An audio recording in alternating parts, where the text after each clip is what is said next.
Hey, tu veux vendre plus cher, mais fais surtout pas ça. En passant, moi, c'est Jonathan Cavana, courtier immobilier pour l'agence EXP. Puis quand que je dis fais pas ça, fais pourquoi? Le plus grand danger d'une propriété, c'est d'être sur le marché beaucoup trop longtemps parce que ça l'envoie deux messages. Le premier message que ça l'envoie, c'est que soit que la maison est trop chère ou qu'il y a des problèmes. Quand tu veux aller chercher le maximum pour ta propriété, va pas mettre ça mettons, on suppose que tu mets ta maison dans un range de 400 000, c'est ce qu'elle vaut en termes d'analyse comparative du marché. C'est ce à quoi qu'on s'attend que le marché serait prêt à payer. C'est sûr et certain que si toi, parce que tu es subjectivement attaché à ta maison, que tu te disais, hey, moi, là, ma belle couleur rouge Ferrari, là, c'est sûr et certain que ça vaut super cher parce que je suis un fanatique de l'écurie Ferrari, là, puis que là, tu mets 500 000, c'est sûr et certain que ta maison va mourir sur le marché. Et le problème, c'est que peut-être ça ne te dérange pas maintenant à 1 mois, 2 mois, mais quand ça fait 5, 6, 7 mois, 8 mois, 1 an que ta maison est comme ça, ben à un moment donné, c'est que le temps pour ton nouveau projet commence à presser, puis ce qui risque d'arriver, c'est que tu vas te faire envoyer ce que j'appelle affectueusement en anglais, une low ball, qui va te scier les deux jambes.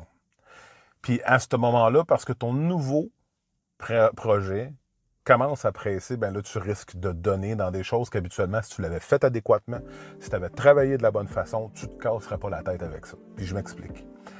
Il n'y a aucune raison. Tu sais, aujourd'hui, les acheteurs sont quand même super bien informés du marché. Ils ont accès aux informations, ils ont accès aux data, ils ont accès aussi à des courtiers immobiliers qui ont accès à toute cette information-là puis qui travaillent dans leur intérêt. C'est sûr et certain que si toi, ta maison est listée beaucoup trop cher parce que tu dis, on va tester le marché, ben la conséquence de ça, c'est que tu risques d'avoir peut-être, oui, 1 ou 2 visites en début de cycle, mais que rapidement, tu risques de tomber mort. Tu risques de tomber mort. Pourquoi? Parce que à ce moment-là, le marché va répandre.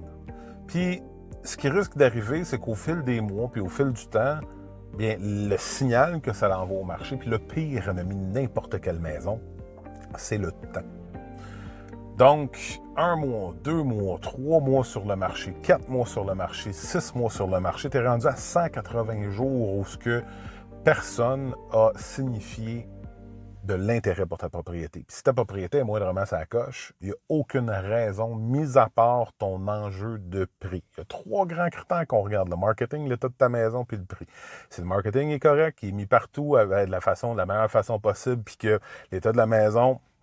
L'état de la maison est sharp, est en ordre, puis elle projette la bonne chose, bien, il va rester ton prix. Fait que si tu veux aller le maximum, si tu veux donner le maximum, il faut que tu sois compétitif en version du marché. Pourquoi?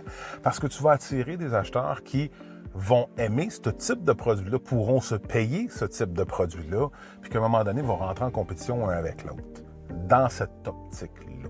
Mais c'est sûr et certain que pour toi, la pire chose à faire, c'est de mettre ça sur le marché et être trop cher, puis de faire en sorte qu'à ce moment-là, ben, tu restes trop longtemps sur le marché parce que ça envoie le mauvais message aux gens. Fait que j'espère que ça t'éclaire un peu. Si jamais vous avez des questions, n'hésitez pas à me contacter, qu'on peut justement avoir une conversation pour comment je suis capable de vous aider. Entre-temps, prenez soin de vous autres, puis on se reparle bientôt. Salut, bye!